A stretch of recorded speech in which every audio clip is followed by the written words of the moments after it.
Salut tout le monde, ici Aude de Haute Couture et aujourd'hui on fait une vidéo que ça fait vraiment longtemps que j'avais pas fait, une couture accompagnée. Et oui, j'ai pas pu résister parce qu'il y a un nouveau patron qui est sorti de la compagnie Made for Mermaid et qui était parfait pour, non seulement pour les températures qu'on a ces temps-ci, mais aussi parce que j'avais commandé du tissu de chez, mon Dieu, de où Audrey, t'as pu commander du tissu, encore une fois, Blackbird Fabric. Et oui, j'ai encore commandé de là. Et le tissu était parfait pour se prêter à la robe que je vais faire aujourd'hui. Donc c'est ce que je fais. Il y a tellement de variations que vous pouvez faire ce patron-là. Aujourd'hui, j'en fais une très simple, mais sachez qu'il y a plusieurs options qui s'offrent à vous. Donc, si ça vous intéresse de faire ce petit projet-là avec moi aujourd'hui, je vous suggère d'aller voir sur le site internet de Made for Mermaid, télécharger le patron PDF et on va pouvoir partir ça maintenant.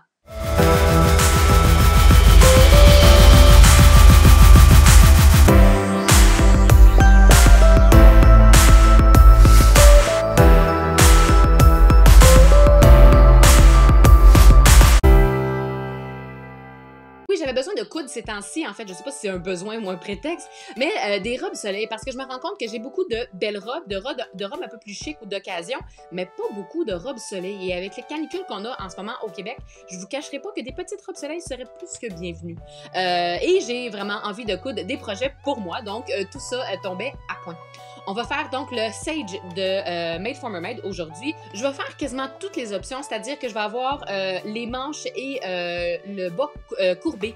Mais je ne vais pas faire les poches parce que pour ma part, j'aime pas vraiment avoir des poches dans un tissu extensible, mais sachez que l'option se fait très facilement. Je vais faire la longueur courbée qui appelle, c'est la Curved Dress Length en fait. C'est un petit peu plus long que la mini, mais un petit peu plus court que la midi. Personnellement, j'aurais vraiment préféré faire la midi, mais j'avais pas commandé assez long de tissu.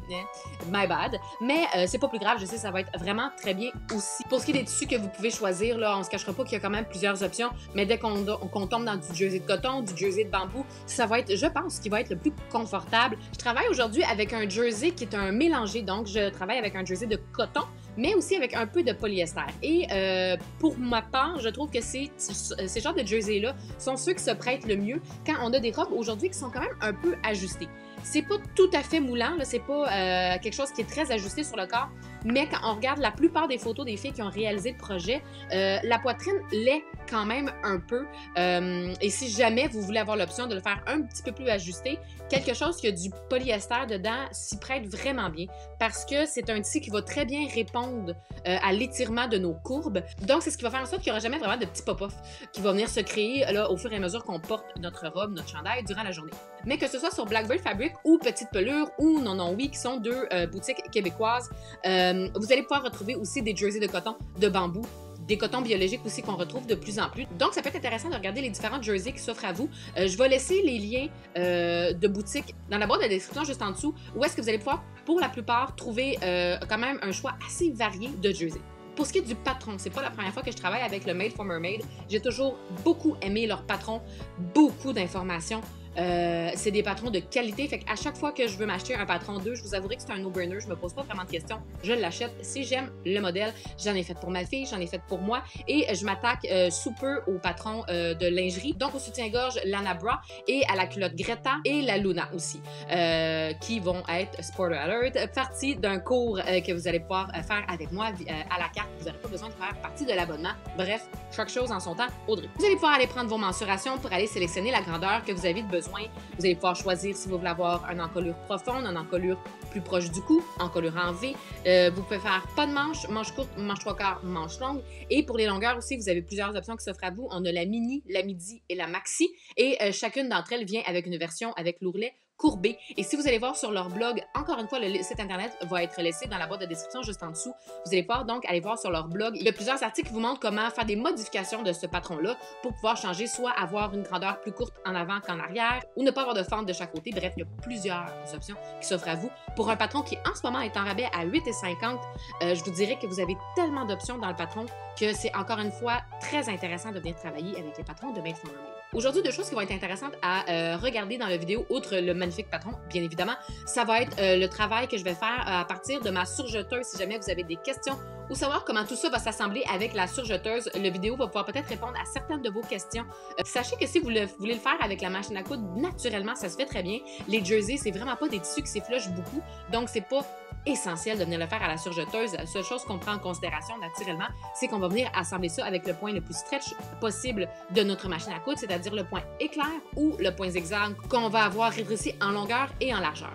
Pour maximiser la beauté de notre couture, on va aussi utiliser naturellement la bonne aiguille. La bonne aiguille pour venir coudre du jersey, que ce soit coton, bambou ou comme moi aujourd'hui du coton et du polyester mélangé. Je vais y aller avec la ballpoint. C'est probablement l'aiguille la plus adéquate à travailler aujourd'hui. Sachez que si vous avez une stretch et que vous n'avez pas de ballpoint, vous pourriez l'essayer avec ça, mais si vous avez un problème avec la couture, ça se peut que ça vienne de l'aiguille que vous allez avoir choisie. Le fil que je vais utiliser pour ma surjeteuse, c'est du fil à surjeteuse naturellement. C'est donc des gros cônes de Tex 27.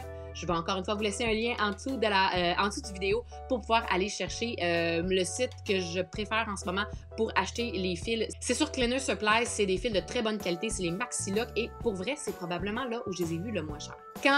Comme à toutes les fois qu'on fait affaire avec un patron PDF, on s'assure de l'imprimer de la bonne façon. Made for Mermaid prend toujours le temps de venir vous indiquer exactement quelle page vous allez avoir besoin d'imprimer pour quel projet vous désirez faire. Vous n'avez pas besoin d'imprimer les 97 pages. On essaie de sauver des armes, mesdames. Bref, vous allez pouvoir imprimer les pages seulement que vous avez besoin. En termes d'assemblage, encore une fois, quelque chose que j'aime beaucoup avec cette compagnie-là, c'est qu'on n'a pas besoin de rien couper. Tout ce que vous allez avoir à faire, c'est de coller le patron et les petites lignes minces qui sont pleines. Donc, pas les pointillés. Les pointillés, ça va tout être le patron en tant que tel. Pour les assembler, c'est vraiment sur les lignes pleines et où est-ce qu'il y a les triangles. Probablement que, je vais aller voir si je suis capable de les trouver, mais probablement que la compagnie a sur le site la bonne façon d'assembler leur patron PDF, mais honnêtement, c'est quand même très, très facile. Pour ce qui est de mes finitions, je vais y aller avec ma cover stitch. C'est quelque chose que vous allez pouvoir faire soit au point zigzag ou bien à l'aiguille double. Et si jamais l'aiguille double est votre amie, parce que c'est pas le cas pour tout le monde, elle est très sélective, cette chère aiguille double. Mais sinon, on va pouvoir aller s'installer pour faire le projet. Mon patron, donc, est déjà prêt, déjà coupé. J'ai mon tissu aussi qui est encore un peu humide, qui n'a pas eu le temps de bien sécher, mais c'est pas dramatique. Je vais pouvoir aller couper ça.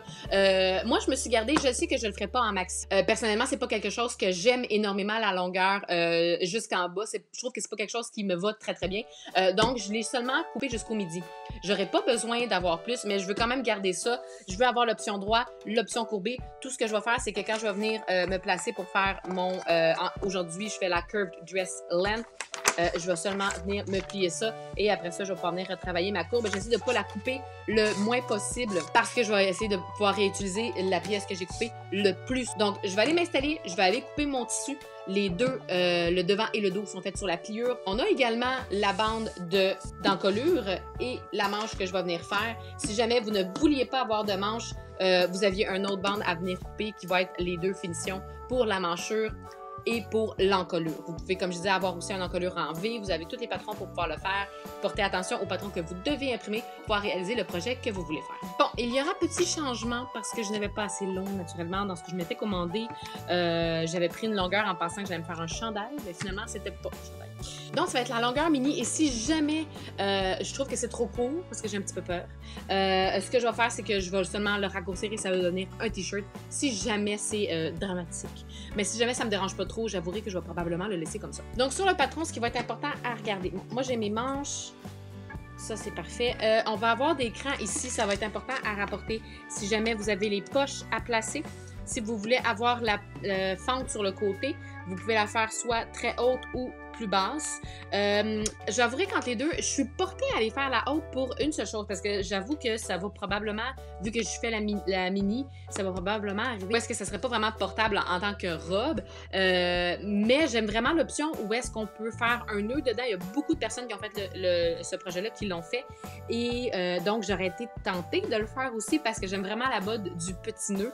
Mais c'est sûr que si je décide de faire ça, définitivement porté en tunique et non en robe. Des fois, juste avec un petit legging en dessous ou bien un short tout simplement. Fait que je pense que je vais faire la fente qui est haute et si jamais, encore une fois, ça me dérange vraiment, au lieu de tout avoir à recommencer mon ourlet et tout ça, je viendrai faire des petits points à la main pour refermer le tout ou même on pourrait quasiment venir mettre des petits fermoirs pour faire joli. Fait que je vais la faire avec la fente haute en prenant en considération que je vais probablement la mettre avec un short ou du moins quelque chose en dessous. Mais sachez que si vous voulez avoir quelque chose de plus décent, donc je pense que la marque qui est un petit peu plus basse serait peut-être un peu plus adéquate pour la porter en robe. Encore là, c'est selon votre goût à vous. Vous pouvez la faire là, la fente un peu plus haute et la porter tout de même en robe, pourquoi pas. Donc on va pouvoir commencer tout de suite l'assemblage. Bon, fait que là je vais prendre mon dos et mon devant. C'est la première chose que je vais l'assembler, c'est les épaules.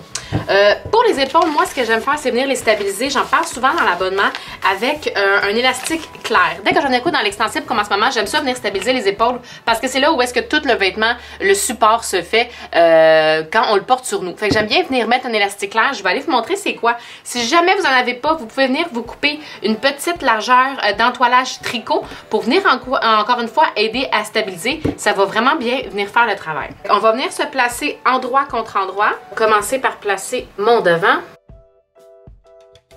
Puis on va venir coudre ça à 3/8 de pouce à la surjeteuse. Mais en même temps que je vais venir coudre, je vais venir poser mon mobilon, mon élastique clair. Fait que l'élastique clair, c'est ça ici. C'est ce que je vais venir prendre dans ma couture. Fait que je vais venir me placer endroit contre endroit les épaules. La partie que je vois en ce moment, c'est mon dos. Je vais venir placer mon élastique transparent. Là où est-ce que mes deux aiguilles vont passer, parce qu'en ce moment, je suis avec ma surjeteuse 4 fils. On n'oublie pas que les valeurs de couture sont à 3/8, donc je m'arrange pour qu'avec ma machine, il faut que j'arrive sur le bord pour respecter ça. Je vais lever mon pied pour essayer de venir prendre mon élastique clair en dessous. Et je vais venir coudre tout ça ensemble. Faut faire attention quand on vient poser l'élastique clair, le but, c'est pas de tirer dessus.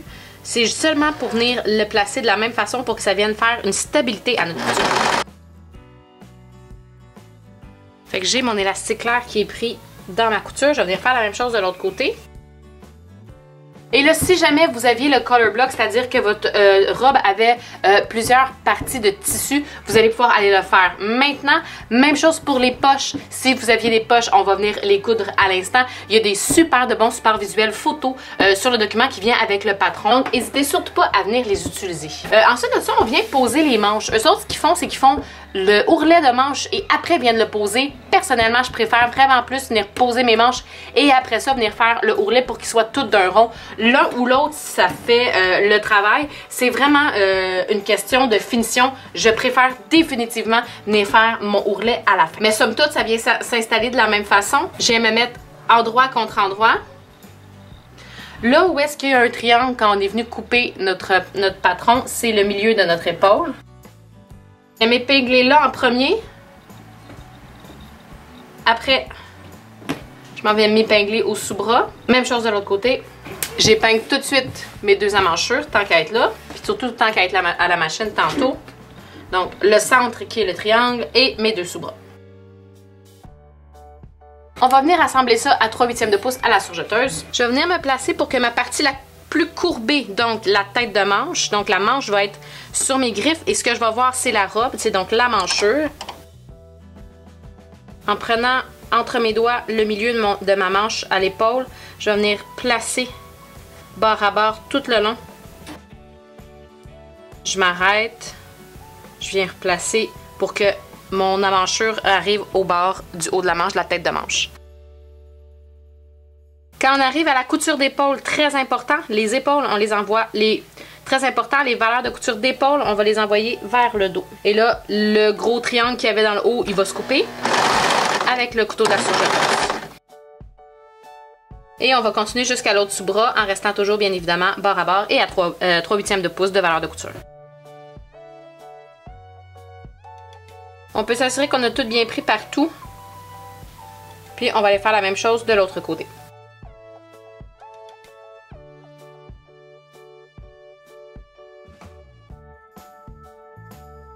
Et là, la prochaine étape, ça va être la latérale. Encore une fois, je vais différer un peu du guide de montage. Vous pouvez le faire d'une façon ou de l'autre, mais moi, personnellement, pour avoir travaillé en industrie, c'est peut-être une déformation. J'aime pas ça, faire les ourlets pendant les étapes. Pour moi, les ourlets, c'est à la fin. Et en regardant le guide de montage, il n'y a vraiment aucune différence que je le fasse maintenant ou plus tard. Donc, mon ourlet, dans le guide de montage, il conseille de le faire tout de suite. Je le ferai pas tout de suite. Je vais tout de suite aller à ma surjeteuse pour aller coudre ma latérale. Je vais faire attention à mon cran ici qui est pour la fente, que vous en fassiez une ou non. Vous allez vous arrêter où est-ce qu'il y a le cran, sinon vous allez continuer jusqu'en bas. Si vous avez une poche, on va venir la coudre en même temps qu'on va venir coudre la latérale. Encore une fois, vous pouvez vous référer au guide de montage photo qui est vraiment très bien illustré. Je vais couper mes surjets qui dépassent et vous allez pouvoir venir, si vous voulez, vous épingler. On va commencer au ourlet de manche, donc au bas de la manche. Je me mets un cran ici. Je me mets un épingle au sous-bras. Et je vais venir m'en mettre un au cran. mes crans sont au devant, donc ici. Fait que je vais partir du ourlet. Je vais mettre ourlet à ourlet, barre à barre.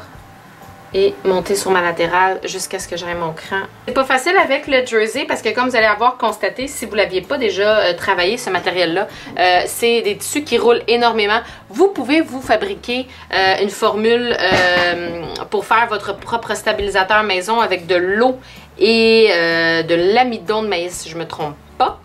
Et sinon, vous pouvez l'acheter déjà tout fait. Pour ma part, j'ai ni un ni l'autre en ce moment. Donc, je vais prendre mon temps, dérouler mon bord, m'épingler là où j'ai mon cran. Et je vais pouvoir venir coudre comme ça, ici, partir de mon cran ou partir du haut de ma manche. En fait, partir du haut de ma manche, venir jusqu'ici, jusqu'à mon cran qui est là. Je vais venir coudre mes deux latérales comme ça. Alors de couture au sous-bras, ce que j'aime faire, c'est envoyer une vers le bas de la manche et une vers le bas de la robe. D'un bord et de l'autre pour éviter d'avoir trop d'épaisseur.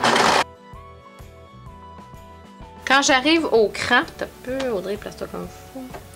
Quand j'arrive au cran, je vais surjeter jusque là. Et quand mes aiguilles vont arriver où est-ce qu'il y a le cran, je vais tout simplement lever mon pied, tasser mon tissu et continuer. Et je vais venir faire ça des deux côtés. Ensuite de ça, ça va être la bande d'encolure qu'on va pouvoir venir poser. La bande d'encolure va se faire de la même façon que vous pouvez faire les emmanchures, parce que les emmanchures, c'est pas obligé de porter des manches, de poser des manches. Vous pouvez également le faire en camisole. Donc, ce que je vais faire ici est la même technique pour si jamais vous décidez de faire la camisole. En premier, et là, quand je disais que ça roule puis pas à peu près. En premier, ce que je vais venir faire, c'est venir coudre les petits côtés à 3/8. Donc, je l'ai plié en deux, comme si quand vous étiez venu le couper sur la pliure. Et là, je vais venir le coudre à 3/8. La technique qu'ils utilisent pour venir faire la bande d'encolure, c'est une de mes techniques préférées pour venir faire les finitions dans des vêtements extensibles comme en ce moment. Tout ce qu'on a eu à faire, c'est de fermer notre rectangle en cousant les petits côtés. Et là, ce qu'on va venir faire, c'est venir se placer envers contre envers. On va donc plier notre bande d'encolure, se placer barre à barre et la presser comme ça. Et en la pressant, qu'est-ce qui va être chouette aussi, c'est que ça va venir aider à ce que ça ne roule pas trop pendant qu'on va venir coudre. Fait qu'on prend notre temps pour venir bien se placer. Ça va vraiment être payant rendu à la pose d'encolure sur le chandail. Une fois que notre bande d'encolure est toute bien pressée, on va essayer de la manipuler le moins possible parce que c'est en la manipulant qu'elle va recommencer à s'enrouler. On va venir s'épingler sur la robe. Et là, c'est là que tout va jouer dans notre pose du biais d'encolure, de la bande d'encolure. La première chose que je vais faire, c'est me placer épaule à épaule pour, comme ça, trouver mon milieu dos. Je vais venir me mettre une petite épingle pour ne pas oublier c'est où. Je vais venir faire la même chose au devant. Je vais placer mes coutures d'épaule et tenter de trouver mon milieu devant. Pour placer la bande, on va commencer au dos. Donc l'épingle que je me suis mis dans mon encolure dos, c'est là où est-ce que la couture qu'on a assemblé la bande d'encolure. On va se mettre endroit contre endroit. La couture de la bande d'encolure épinglée avec le centre dos. La bande d'encolure, on va, à partir de la couture du centre dos, la plier en deux pour encore une fois trouver le milieu de la bande qui va s'avérer à être notre centre devant. Je me mets une épingle et je vais venir la poser au centre devant en m'assurant de ne pas twister ma bande. Je veux pas qu'elle tourne puis qu'en bout de ligne, ça va être croche à la fin. Fait que endroit contre endroit, je viens me placer le centre devant de ma bande d'encolure avec le centre devant de mon chandail, de ma robe. Ensuite de ça, vous allez constater que la robe est plus grande, que l'encolure de la robe est plus grande que la bande d'encolure. C'est tout à fait normal. Ce qu'on va venir faire, c'est qu'on va venir se placer barre à barre en tirant sur la bande d'encolure pour qu'elle, au final, devienne la même longueur que mon encolure. Naturellement, une fois que ça va être sur nous, tout ça va se replacer. C'est ce qui va faire en sorte que notre bande d'encolure ne va pas tenir droite, mais qu'elle va venir épouser les formes de notre corps. Fait qu'à l'encolure dos, là, je vais pas mal me placer barre à barre. Je vais tirer à peine sur mon encolure. Ça va être vraiment quand je vais venir en avant, c'est sur c'est ici que je vais tirer sur, pas sur ma robe, très important, je vais venir tirer sur ma bande d'encolure pour qu'elle reprenne la même forme que mon devant. J'étire pour qu'il soit de la même longueur et je vais venir me placer une aiguille au centre de tout ça, bord à bord.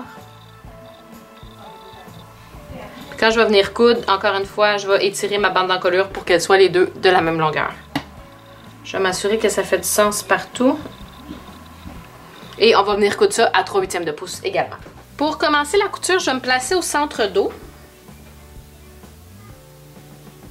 Et je vais me placer pour que sur les griffes, ça soit ma robe et que ce que je vois, ça soit la bande d'encolure. Et tout le long que je vais venir coudre, là où est-ce que je vais avoir de l'attention à porter, c'est que je sois toujours bien bord à bord, que je prenne mes 3 épaisseurs en même temps et que j'aille bien étirer la bande d'encolure pour qu'elle soit de la même longueur que l'encolure de ma robe. Rendu à l'épaule dos, je m'assure que les valeurs de couture sont vers le dos.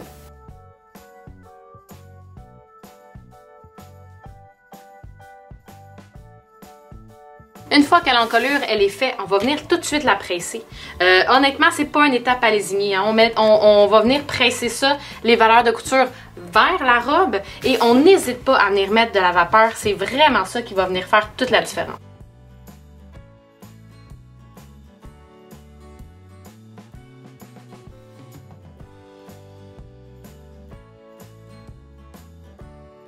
Donc, l'encolure également est faite. Quand je vais venir faire mes ourlets, qui je crois est la prochaine étape, je vais en profiter pour venir faire la cover stitch ici. C'est ce qui va me servir de surpiqûre. Vous pouvez venir faire zigzag ou aiguille double, tout dépendant de la technique, la machine que vous utilisez en ce moment. Donc oui, c'est là qu'on va venir faire les ourlets. Et toutes les valeurs d'ourlets sont de 1,5. Fait qu'on va venir se retourner 1,5 le bord des manches. Si vous voulez, vous pouvez vous presser d'avance. Sinon, on va y aller tout de suite à la machine. Rentrer de 1,5 pouce. On va venir faire soit la cover stitch, soit l'aiguille double. On va pouvoir en profiter pour venir faire l'encolure également. Et on va porter une attention particulière quand ça va être le temps de venir faire notre ourlet. On va commencer par faire l'ourlet en ligne droite dans le bas à 1,5 pouce. Et par après, on va venir faire la même chose, mais avec les fentes. Et on va avoir une petite technique supplémentaire à regarder juste. Donc, je vais commencer par le ourlet de la robe, celui qui était en ligne droite. Je rentre de 1,5 pouce. Si jamais vous avez besoin de plus d'informations sur les techniques de la cover stitch, n'hésitez pas à aller voir la vidéo que j'ai faite pour démystifier cette machine-là.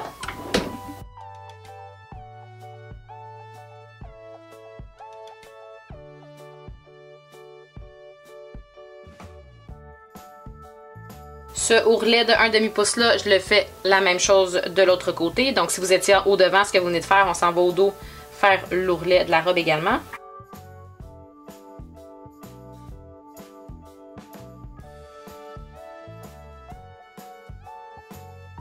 Une fois que les deux côtés sont faits, c'est là qu'on va pouvoir venir s'occuper des fentes. Les fentes vont aussi se faire à 1,5 pouce. Donc là, ma fente est ici. C'est dans le fond la latérale. Elle est ouverte comme ça. On va venir faire le 1,5 pouce ici et se retourner pour venir faire le 1,5 pouce également de l'autre côté. Donc on va rentrer.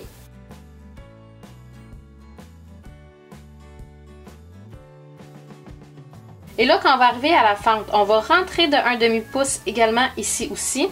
On va s'assurer que le tout est bien placé. Ça se peut qu'on ne puisse pas avoir 1,5 pouce au même terme qu'on a sur le côté. On va se placer là, le mieux qu'on peut, le plus possible à 1,5 pouce. Je vous cacherai pas que cette partie-là est un petit peu plus difficile. Je me place en dessous. Parce qu'on va vouloir coudre tout d'un trait. Fait qu'on va s'arranger pour que la fente soit complètement ouverte. Et avec ma cover stitch, mon aiguille, une de mes deux aiguilles qui va être quand même très près du bord, c'est normal. Mes aiguilles sont plantées, je vais lever mon pied juste pour m'assurer que mon tissu n'aille pas bouger ou qu'il n'y ait pas de petits plis.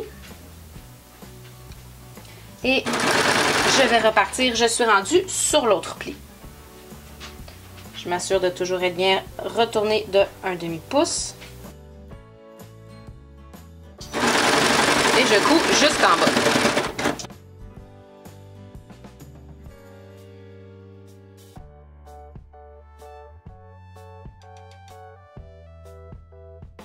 Une fois les ourlets terminés, on va venir faire ceux des manches.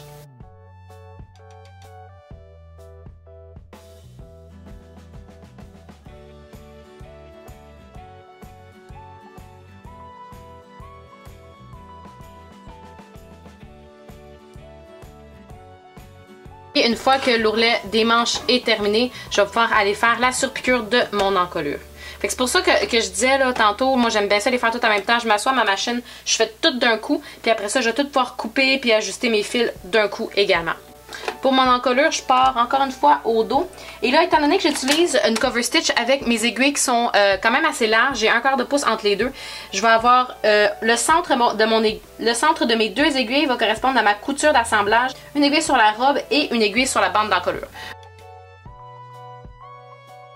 Une fois que tous les ourlets sont faits, je vais prendre mon temps pour venir tout presser ça. Ça va vraiment faire une belle différence.